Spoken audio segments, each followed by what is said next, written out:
बूढ़े बुजुर्ग के तुम चरण छुओ, तुम्हें आशीर्वाद मिलेगा।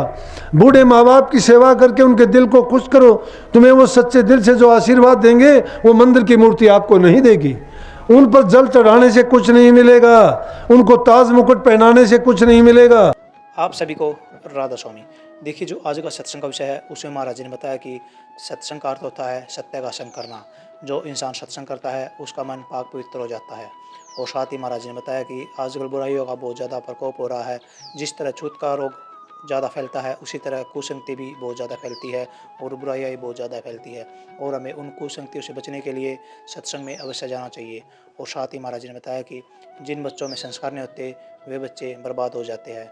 और ये बातें महाराज जी ने सत्संग बहुत प्यारी प्यारी बताई है जो हमारे नैतिक जीवन के लिए बहुत ही ज़्यादा लाभकारी साबित हो सकती है। तो चलिए आपका कीमती समय लेते हुए सत्संग को शुरू करते हैं। कृपया सत्संग को पूरा सुनकर पुण्यभागी अवश्य बनिए। राधा स्वामी। और उसके लिए 3 दर्जे संतों ने जो बताए, पहला सुमरण का है, दूसरा ध्यान का है और तीसरा भजन का है। सुमरण का है कि नाम का सुमरण करना। नाम का सुमरण क्या है कि जो आपको मंत्र दिया गया है, जो प्रभु का नाम भक्ति करने की जुगत बताई गई है, उसको बार बार उसका चिंतन करना, मनन करना और जबान से जपना। जब तक जबान से नहीं जपोगे तब तक वो अजपा जाप नहीं बन सकता। और जब अजपा हो जाएगा तो तुम्हारे ख्यालात में रोम रोम में रम जाएगा।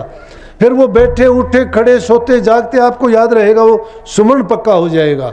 जब सुमरण होगा, ध्यान करना होता है जिसको मेडिटेशन या भक्ति कहते हैं। एकांत में जाके मन की वृत्तियों को एक बिंदु पर रोक के अपने आप को सिर्फ उस मालिक के हवाले कर देना।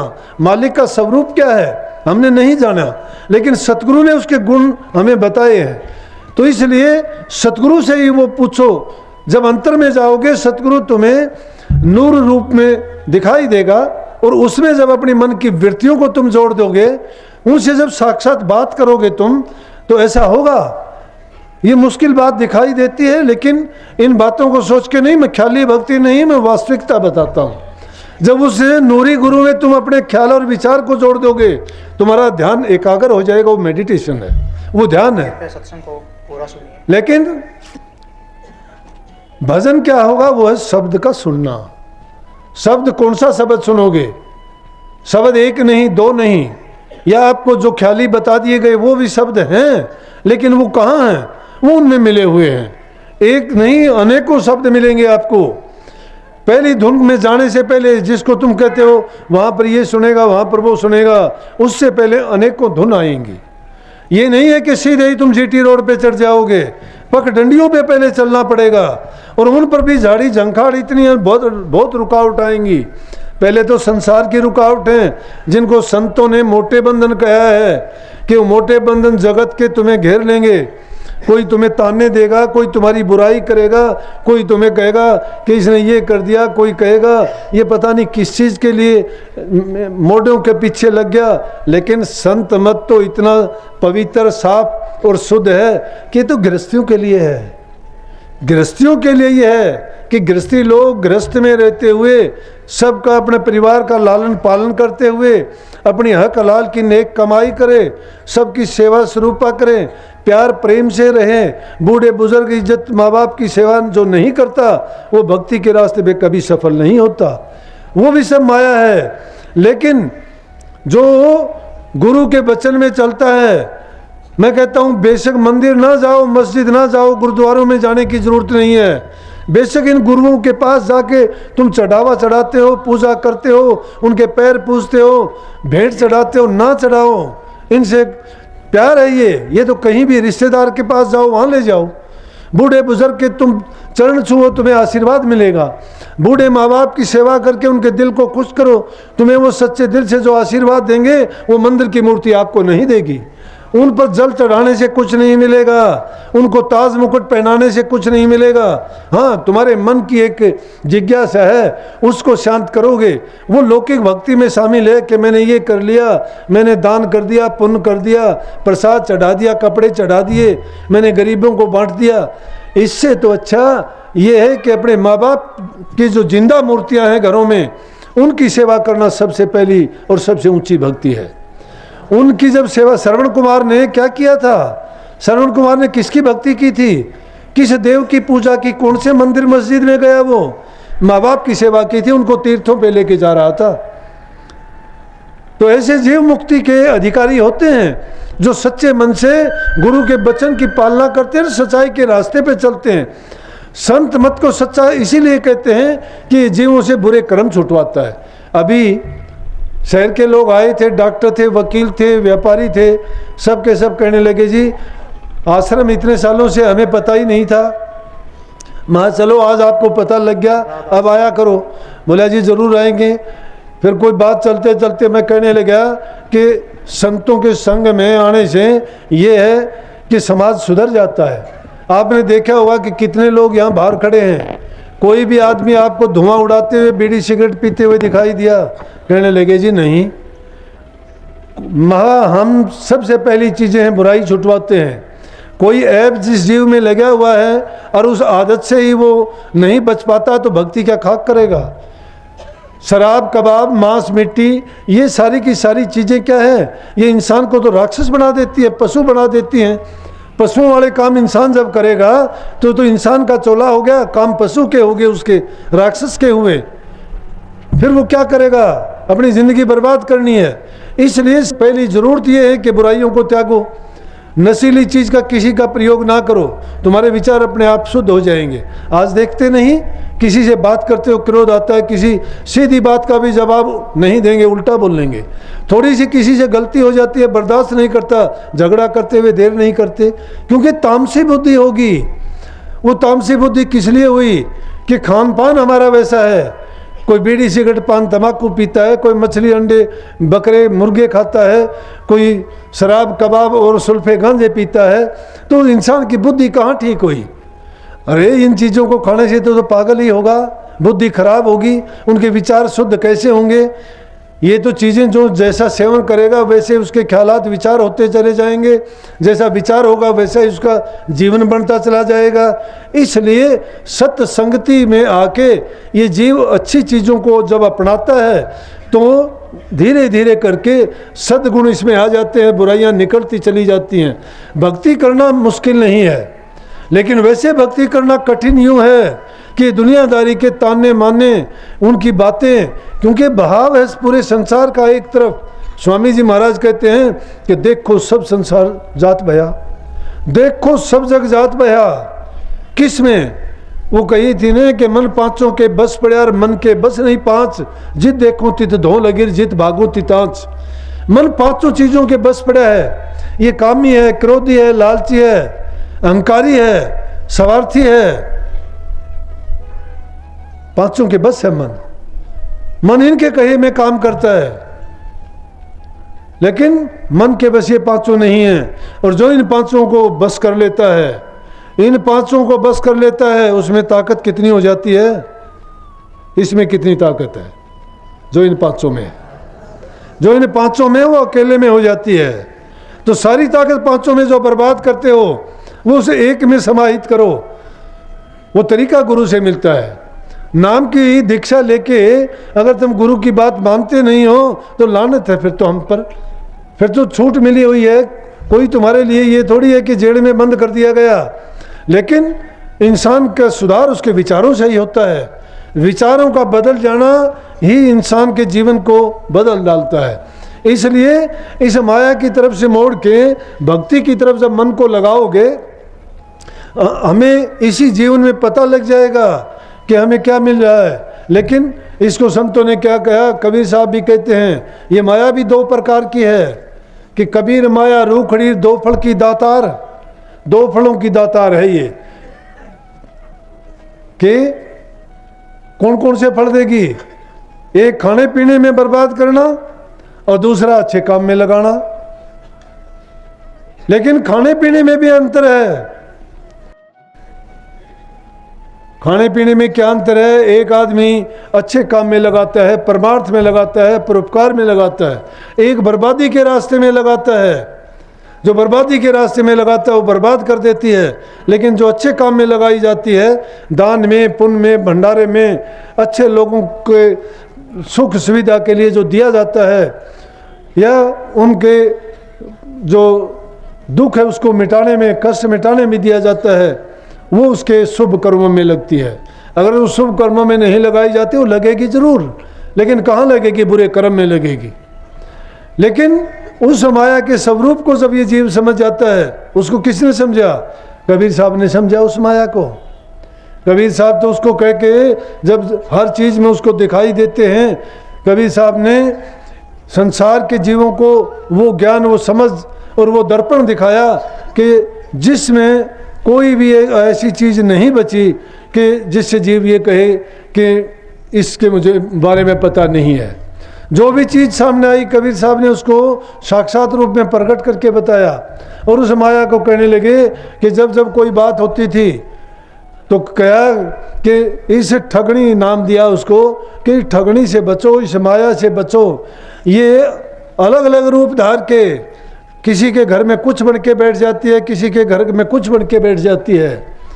पंडित के घर में पंडितानी बन के बैठ जाती है, राजा के घर में रानी बन के बैठ जाती है, महात्मा के घर में ऋषियानी बन के बैठ जाती है। ये ठगने के लिए अनेक रूप धारती है। इस ठगनी से बचो, इस ठगनी से अगर नहीं बचोगे तो हमारा किया कोया सब मिट्टी में मिल जाएगा। इसलिए सारे काम करो दुनियादारी के, करने हैं, फर्ज है, कर्ज है हमारे सिर पर। किसी न किसी का कर्ज है, उस कर्ज को उतारने के लिए बंधे हुए हैं। किसी के मित्र हैं, किसी के रिश्तेदार, किसी के पिता है, किसी के पुत्र, किसी के जमाई हैं, किसी के भाई हैं, किसी न किसी रूप में कर्जदार हैं उनके। वो कर्जा हमें उतारना है, लेकिन ये नहीं कि उसके कर्जे के उतारने में हम अपने भविष्य को बिगाड़ लें, अपनी प्रारब्ध ना बनाएं। इंसान को जीवन प्रारब्ध के कारण मिलता है, और वो प्रारब्ध क्या है? जो आज करते हैं वो हमारा भविष्य का प्रारब्ध होगा। इसलिए अपने प्रारब्ध के लिए अच्छे करेंगे तो अच्छे कर्म करने के लिए फिर संसार में आना पड़ेगा। लेकिन संतों का ये मार्ग नहीं है। संत कहते हैं कि जो भी कर्म करते हैं उसको भूलते चले जाओ, ऐसा ना करो किसी पर। मन में उसको जगह ना दो कि मैंने ये कर्म किया है। अगर वो करोगे तो भी वो तुम्हारा जो है दुनिया में आने का एक कारक बन जाएगा, कारण होगा। संत कहते हैं ऐसा कर्म करो जिससे दुनिया में दोबारा आना ही ना पड़े। नाम की भक्ति करते करते उस नाम में अपने आप को इतना विलीन कर दो कि ना तुम रहो और ना तुम्हारी दुनिया रहे। जब दुनिया से जाना ही है, सूक्ष्म रूप में हमारी रूह का कोई भार नहीं है। ये 5 तत्व का पुतला है, संसार में बना है, संसार में ये बिखर जाएगा। लेकिन इस जीव को जब वो मंजिल मिल जाएगी तो फिर ये संसार में नहीं आएगा। सच्चा ज्ञान, सच्चा नाम वही है कि जिससे जीव का कल्याण हो। जीव का कल्याण इन चीज़ों में नहीं मानना कि हमने दान कर दिया, पुण्य कर दिया, हमने ये किया वो किया। उसके करने से तो यूँ समझो कि अच्छे कर्म तो किए, परोपकार तो हमने किए, दूसरे का हित तो किया, लेकिन उसके लिए, हमारी रूह के लिए हमने कुछ नहीं किया। इसीलिए इस ज्ञान को रूहानी ज्ञान क्यों कहते हैं? जो रूह के लिए काम करवाए वो रूहानी ज्ञान है। ये कर्म तो हमारे संसार के रीति रिवाज है, पूरे करो, करने पड़ेंगे, उसके लिए बाध्य हैं हम। लेकिन जो वास्तव में करना है, अपने लिए करना है, हमारी सुरत के लिए करना है, वो तो जो 3 चीज़ें बता दी कि सुमन, भजन और ध्यान होगा। और उन चीज़ों को पुख्ता करने के लिए सतनाम, सत्संग और सतगुरु आपके मददगार होंगे। जब तक सतनाम मिलता नहीं है, सतगुरु पूरा नहीं मिलता। अगर पाखंडी गुरु मिल जाता है तुम्हें, कोई सपने का गुरु बना हुआ, कहता है मैं सपने में गुरु बन गया, गुरु ने मुझे ज्ञान दे दिया। गुरु ऐसे नहीं बनता। पहले गुरु शिष्य बना, शिष्य पहले बनना पड़ता है। ये तो नहीं होता कोई कि बिना ही इस पहली पीढ़ी पे चढ़े 18वीं पीढ़ी छत पर जाके बैठ जाए। जब तक पहले दर्जे पे, दूसरे दर्जे पे, तीसरे दर्जे पे नहीं चढ़ता। भक्ति का पहला दर्जा शिष्य बनना है। शिष्य का मतलब सिख होता है, सिख का मतलब सीखने वाला है, जो गुरु की रहनुमाई में रह के, गुरु की सेवकाई में जो रहता है और गुरु की सेवा करता है, तो गुरु उसको पूरा ज्ञान अपना दे देता है, क्योंकि उसको जान नसीन करता है गुरु। आगे अपना काम करने के लिए उस शरीर को अपनी वो शक्ति दे के संसार से लोप हो जाते हैं, चले जाते हैं। तो जब तक कोई गुरु की सेवा नहीं करता, उनके संग नहीं रहता, उनसे नाम की दीक्षा नहीं लेता, अगर वो कहता है मैं गुरु हूँ, तो ढोंगी है, पाखंडी है, झूठा है। ऐसे गुरु के पल्ले अगर चले जाओगे वो खुद तो डूबेगा, हाँ उसके पास बातों की लिपा पोती चापलूसियाँ जरूर मिल जाएंगी, वो हेरा फेरी की बात जरूर कह देगा, वो तुम्हें सतलोक से नीचे किसी को नहीं छोड़ेगा, ऊंचे से ऊंचे मंडलों की बात कर देगा, ज्ञान की, ध्यान की, प्रकाश की, शब्द की, लेकिन पल्ले उसका कुछ नहीं होगा। ज्ञान जो होगा, जिसके पल्ले कुछ होगा, वो जाहिर में प्रकट हो जाएगा, पूरी दुनिया उसके पीछे लग जाएगी। प्रकाश जब होता है अज्ञान का नाश हो जाता है, जब ज्ञान प्रकट हो जाता है, जब वो फूल खिलता है, भौरे उसकी तरफ भागने शुरू अपने आप हो जाते हैं। और एक कोई अपने आप ही भौरों के पास जाके कहता है मैं फूल खिल गया, मेरे में खुशबू आ गई, वो बेकार है, झूठा है, उस पाखंड में ना पड़ो। इसीलिए संतों ने क्या कहा, गुरु सोई जो शब्द सने ही। जो शब्द सने ही, शब्द कहाँ से मिलेगा? गुरु भक्ति से मिलेगा। प्रथम सीढ़ी है गुरु भक्ति। गुरु भक्ति बिन काज न रति। गुरु भक्ति जिसने करी नहीं, उसके काज कहाँ से बन गए? अरे गुरु भक्ति के बिना काज रति नहीं, तो वो कैसे 18वें दर्जे पे चला गया? कोई सपने में गुरु बन गया, कोई बिना नाम के गुरु बन गया। ये इन गुरुओं की कोई डिग्री नहीं, कोई उनकी परीक्षा नहीं, कि कोई उनका दर्जा नहीं, कैसे वहां पे ये गुरु बन गया? लेकिन गुरुओं ने तो अपने आप को गुरु मान लिया। महाराज जी कहा करते, देखना वो जमाना आएगा इन गुरुओं को मशीन लगा करेगी और मशीन से चेक किया करेंगे ये बन गया कि नहीं बन गया, ये झूठ बोलता है या इसने कुछ किया भी है। जब पता लगेगा कि गुरु बन गया कि नहीं बन गया। ये गुरु नहीं, ये भूत बन जाते हैं, ये पाखंडी लुटेरे बन जाते हैं, ये व्यापारी और धंधेबाज बन जाते हैं, अपने कारोबार चलाते हैं। जो व्यापार करता है, कारोबार करता है, चोला साधु का पहनता है, तो साधु कहाँ? शैतान है वो। साधु वो है जो समाज के कल्याण के काम करता है, जीवों को बुराइयों से बचाता है, अच्छाई के रास्ते पे लगाता है, प्रभु के भक्ति की सच्ची भक्ति करवाता है और उनको नाम का भेद समझा के उनके निज देश में पहुँचाने का इंतजाम करता है। जब तक ये चीज़ें किसी के पास नहीं है, सब पाखंड है। और ये पाखंड पूजा करते करते हम भी डूब जाते हैं। जब इंसान के नसीब में, कर्म में जो बात कहते हैं कि मेरे नसीब में कर्म में नहीं है, कर्म बनाओ, नसीब बन जाएगा। कर्म बनाते नहीं हो, खोटे कर्म करते हो। देखते हैं सत्संग में आने के घरों में सलीका नहीं उनका, घरों में लड़ाई झगड़ा है, बर्बादी का रास्ता पकड़ रखा, पति पत्नी का झगड़ा, बेटे माँ का झगड़ा, बहू सास का झगड़ा, घरों में तो हालात हैं नरक जैसे। और भक्ति के लिए तुम छटपटाते हो कि मैं भक्ति करता हूँ, झूठी और मिथ्या बातें हैं। जिसके मन में शांति नहीं है, जिसके घर में शांति नहीं है, प्यार नहीं है, भक्ति उसका बाप भी नहीं कर सकता। लेस मात्र वो नाम भी नहीं ले सकते। भक्ति जहाँ होगी वहाँ तो प्यार हिलोरे मारेगा, घर स्वर्ग के समान बन जाएगा। वहाँ चाहे घर में खाने को नहीं होगा, शांति होगी, धन नहीं होगा, वहाँ प्रेम होगा। घर के चाहे उसमें कुछ भी ना होगा तो भी तुम जाओगे, वहाँ जाते ही आपको ऐसी शांति मिलेगी कि अपने आप आपको पता लगेगा कि यहाँ पर कोई भजन करने वाला या अच्छे घर का शुद्ध वातावरण है।